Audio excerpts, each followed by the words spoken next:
여러분 한 주일 동안 안녕하셨습니까? 오늘은 저희들이 부활에 관한 시간 네 번째네요. 제가 사실은 네 번에 끝내려고 하는데 네 번에 끝낼 수 있을지 모르겠습니다. 오늘은 부활신학, 부활의 의미 두 번째 시간인데 이 부활이라고 하는 것이 우리 속에, 이 부활신앙이 우리 속에 들어오면 우리의 삶에 어떤 변화가 생기는가? 제가 보니까 이 부활신앙이 우리 속에 들어오잖아요. 죽음을 포함한 모든 두려움에서 우리가 자유롭게 돼요. 그것이 어디에 있느냐면 바로 히브리서 11장 35절에 기록되어 있는데요. 여자들은 자기의 죽은 자를 부활로 받기도 하며 또 어떤 이들은 더 좋은 부활을 얻고자 하여 악형을 받되 구차히 면하지 아니하였으며. 오늘 여기 보면은 구약 성경의 그 사르밧 과부나 수넴 여인이 그들의 아들이 그 선지자 엘리야와 엘리사 때문에 그들이 부활하는 경험을 받았어요. 그런데 구약 성경뿐만 아니라 신약 성경에는요, 부활을 이 땅에서 경험하지 못했어요. 그런데 그들은 무슨 부활? 더 좋은 부활. 이 히브리서에서 제일 많이 나오는 것이 무엇입니까? 더 좋은, 더 나은. 이 더 좋은 부활, 인간의 그 몸이 부활하는 이것하고는 차원이 다른 영원히 죽지 않는 계시록 20장에 나오는 첫 번째 부활. 이 영원한 부활에 이제 우리가 들어가게 되는 이 더 좋은 부활을 얻고자 해서 많은 그리스도인, 심지어는 여자들이 어떻게 악형을 받았습니다. 죽음을 당했지만은 구차히 면하지 않는 그런 사람들이 되었어요. 여러분, 오늘 우리는 정말 세상, 기독교 역사상 가장 평안한 시대를 살고 있습니다. 얼마나 좋습니까? 정말 이 기독교가 국교인 이 미국에서 살면서 우리는 얼마나 우리가 이 신앙의 자유를 누리고 있습니까? 그런데 참 아쉬운 거는, 참 가슴이 아픈 거는 이렇게 좋은 이 신앙을 하는데 너무 다 신앙이 정말 그 기상을 다 잃어버린, 다 뜨뜻미지근한 정말 그 생명이 없는 신앙생활을 하는 것이 참 이상합니다. 그런데 지금도 구소련이나 그리고 중국이나 그리고 아프리카 지역에서는요, 심지어는 남미 지역에서도 전 세계 역사를 통틀어 보면 2006년 이래로 크리스천 포스트라고 하는 그 잡지에 보면 뭐냐면 2006년 이래로 지금도 1년에 9만 명의 그리스도인이 예수님을 믿는 신앙 때문에 순교를 당하고 있다 그래요. 그걸 따져보면은 6분 만에 한 명씩 죽고 있는 것입니다. 세상에 이렇게 많은 순교를 낸 종교가 없어요. 왜 기독교인들은 예수님을 믿는 그 신앙 때문에 목숨을 각오할까? 다른 신앙에도 물론 있지만은 이렇게 많지 않습니다. 왜 그렇습니까? 우리는 예수님의 부활을 믿기 때문에 그들은 그들의 생명을 참으로 그들을 죽이려고 하는 사람들 앞에서 그들은 조금도 두려움을 느끼지 않는 것입니다. 여러분, 한국에도 사실은 기독교가 전파된 이래로 많은 순교자들이 나왔는데 짧은 시간에 아주 집단적으로 순교를 당한 곳이 어디냐면은 바로 전남 영광군에 있습니다. 영광군에 가면은 기독교인 순교 기념관이라고 하는 곳이 있는데 이곳에 가면은 바로 이 영광 지역에서 제일 먼저 기독교가 전파된 염산교회, 야월교회, 그리고 거기서 약간 떨어진 영암군 상월교회가 있어요. 이 세 교회가 이제 지금은 다 6.25 때 불타고 없어졌어요. 이 공산군 때문에 다 불타고, 빨치산들에게 불타고 없어졌고 다시 세워진 교회들입니다. 여기 이제 이렇게 세 개 교회가 있는데 이 교회에서 약 185명이 순교를 당해요. 예수님을 믿는다고 하는 것 때문에. 이제 순교 기념관에 들어가면 거기에 이제 그때의 그 공산 그 빨치산들이 사람들을 어떻게 죽였는지 그 그림이 있습니다. 그 보면은 어떻게 했냐면 사람들을 손발을 묶은 다음에 무거운 돌을 달게 한 다음에 산채로 물에다 던지거나 몽둥이를 쳐가지고 쳐 죽여가지고 그들 돌에 묶은 다음에 더 이상 떠오르지 못하게 물속에다 던졌어요. 그런 다음에 산채로 던진 사람 중에서 만약에 그 돌을 이겨내고 떠오르는 사람이 있으면 옆에서 이렇게 총을 겨누고 있다가 그냥 쏴서 죽였다 그래요. 그렇게 얼마가 많이 죽었느냐면 약 185명이 죽었는데 그때 죽는 아이들, 사람들 중에 12살 난 한 소녀가 어린 동생, 여동생을 얻고 있었대요. 근데 그 분위기가 너무 험악하고 그러니까 그 여자아이가 이 엎혀있는 여동생이 이제 칭얼대니까 이 아이가 그렇게 이야기를 했답니다. 울지 마라. 우리는 곧 천국에 간다. 얼마나 제가 이 글을 읽는데 정말 마음이 찡하고 가슴이 아픈지. 그래가지고 결국은 이 염산교회의 거기 순교 기념비에 거기 시가 하나 적혀 있는데요.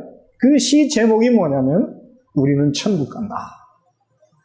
정말 눈물 없이 정말 읽을 수 없는 참 감동적인 그런 글입니다.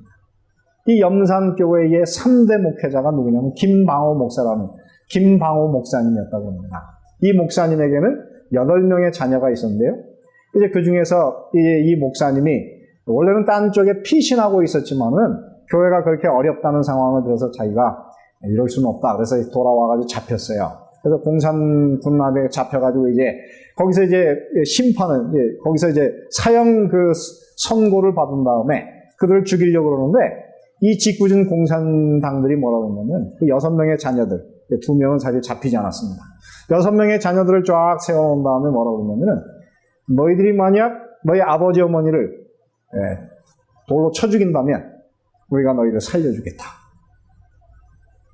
그 아이들이 정말 다 두려웠지만 아무도 아버지 어머니를 자기들은 죽일 수 없다. 나는 예수님을 믿는 사람이다. 그래가지고 그 공산주의자들이 먼저 그 6명의 아이들을 차례로 죽였어요. 그리고 마지막에 그 아버지 어머니를 이 목사님을 죽이게 됐습니다. 그래서 이 목사님의 순교를 당하게 되죠. 그 중에서 살아남은 이제 사람이 한 명 있었습니다. 김익이라고 하는 이 사람도 사실은 이제 그 이후에 이제 신학교를 가서 이제 전도사가 됐는데요. 나중에 보니까는 그 마을 살아남은 사람들이 바로 이 공산주의자들의 그 위협 때문에 그 형제들 6명을 다 죽였죠. 동네 사람들을 죽였죠. 그런 사람들인데 이런 사람들이 이제 결국은 어떻게 교회로 돌아와야 되지만 돌아오지 못하는 상태로 있었다 그래요. 그때 이 김익 목사가 그곳에 가서 당신들이 내 부모 그리고 내 형제들을 때려 죽였지만은 예수님은 당신들을 다 용서하신다. 그들을 일일이 찾아다니면서 그들에게 용서의 복음을 전했고요. 그들의 마음속에 참으로 이 맺혔던 그 모든 그 죄악의 담들이 다 무너지고 그들이 돌아왔다 그래요. 근데 그렇게 아버지와 형제를 잃은 이 김익 목사는 너무 힘들었답니다. 그래서 4년이 지난 다음에 이 목사님이 결국은 눈이 안 보이기 시작해요. 그래가지고 결국은 책을 볼 수 없고 사람들 앞에서 설교할 수가 없어가지고 그가 이제 일찍 목회를 은퇴했고요. 42세의 젊은 나이에 부활의 소망 가운데 잠들었고요. 네, 그 다음에 이 부활의 그 의미는 세상에 이 분쟁이 있는 곳을 평화로 바꿔줍니다. 그런 능력이 있습니다. 예수님께서 제자들을 만나서 인사하시면서 2번이나 너희에게 평강이 있을지어다. 너희에게 평강이 있을지어다. 그래서 이 성경에 보면 복음을 뭐라고 부릅니까? 평안의 복음이라고 그러고요.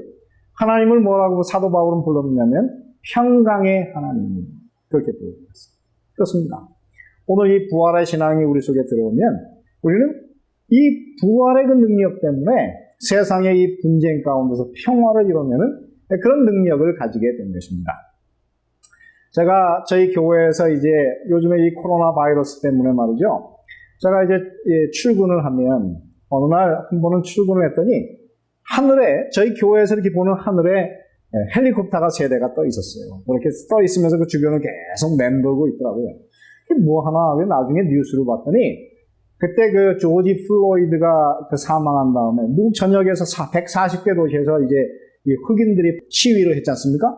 근데 바로 그때 그 LA 시장집 앞에서 이제 그 사람들이 모여서 시위를 하는 일이 있었는데 바로 그것을 이제 더 이상 못하게 하느라고 그래서 감시하느라고 3대의 헬리콥터가 떠서 그 주변을 계속 이제 감시를 하는 그런 모습이었어요.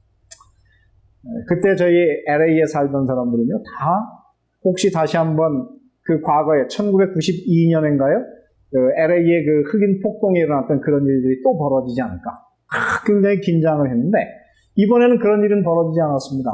경찰차도 방화를 했고 여러 가지 문제가 있었지만은, 바로 이제 그 캘리포니아 주정부에서 주 방위군을 신속하게 투입해가지고, 한인타운에 갔더니 주요한 거리마다 이 주 방위군 완전 무장한 군인들이 쫙 이제 서 있어가지고 더 이상 시위를 할 수 없도록 그렇게 막는 바람에 이번에 이 시위가 더 이상 크게 벌어지지 않았습니다. 근데 사실은 이것보다도 더 크게 이 시위가 벌어지지 않도록 막은 것이 하나 있었어요. 그것은 무엇이냐면은 경찰과 그리고 주 방위군들이 이제 시위하는 군인들 시위하는 그 사람들 앞에서 그들이 무릎을 꿇었어요. 한편 무릎을 꿇었고, 그 다음에 그 흑인들이 썼던 Black Lives Matter라고 하는 이것을 갖다가 이제 그 구호로 같이 외치면서 하면서 이 폭도들의 마음이 그것 때문에 부드러워지게 되었어요. 이게 사실은 어디서 벌어진 것인가? 이게 미국 전역에서 이런 일이 계속 벌어졌는데요. 언제 이것이 처음 일어났느냐면은 캘리포니아의 샌프란시스코 49ers의 콜린 캐퍼닉이라고 하는 그 프로축구팀의 주전 쿼터백이었습니다. 이 사람이 트럼프 대통령이 들어온 다음에 이 인종차별주의가 점점 심화되면서 이것을 보면서 그가 이제 어떻게 했냐면은 바로 이 흑인들이 문제를 당했을 때 많은 사람들이 이제 국민의회에서 이제 미국 국가를 부르고 그 다음에 가슴에 손을 올리는 그때에 바로 이 미국 국가를 그가 저항하는 것은 아니지만은 바로 이 인종차별주의에 항의하는 표로 그가 이제 일어서지 않고 한쪽 무릎을 꿇는 일을 하면서 자기의 SNS에다가 Black Lives Matter라고 하는 그 글을 흑인의 생명도 소중하다. 이런 이제 글을 띄우게 되었어요. 그렇게 하면서 이것이 어떻게 했냐면은 미국의 흑인 스포츠 스타들 가운데 점점 퍼져가지고 이제 많이 일반화되고 드디어 이제 그것을 인종차별주의를 항의하는 그런 일을 하게 되었어요. 근데 그 사람, 이제 이 콜린 캐퍼닉은 이 일 때문에 굉장히 많은 이제 불이익을 당했습니다. 이 사람이 그때 1억 1천 얼마짜리인가 계약을 맺은 상태였고, 시간이 꽤 많이 남았고, 1년에 그가 얼마씩을 벌었냐면 보통 2천만 불 이상의 연봉을 받았지만은, 이것 때문에 트럼프 대통령이 뭐라고 했냐면은, 저런 사람들은 스포츠에서 쫓아내야 된다. 그래가지고, 이 NFL의 모든 구단주들이 다 서로 이렇게 협력을 해가지고 이 사람을 더 이상 고용하지 않았어요. 그래가지고 2017년이 지난 다음에 이 사람은 짭을 잃었습니다. 1년에 2천만 불씩. 그가 짭을 잃었는데요. 근데 그때에 이 사람이 한 이 행동을 따라가지고 많은 사람들이 그것을 따라가게 되었어요. 결국 이제 이 사람은 모든 것을 다 잃었다고 생각을 했지만은 어떤 일이 벌어졌냐면은 2018년도 타임 잡지에 보면 한쪽에 표지 모델로 바로 이 사람을 세웠고요. 그 다음에 이 나이키가 이제 새로운 모델을 뽑으면서 바로 이 무릎을 꿇은 이 콜린 캐퍼닉을 주 모델로 선정을 하기 시작했습니다. 그렇게 하면서 이제 말하자면 이 인종차별에 대한 문제가 새로운 국면을 맞게 되었는데요. 그렇게 하면서 보통 많은 사람들이 그랬어요. 이제 나이키는 끝났다.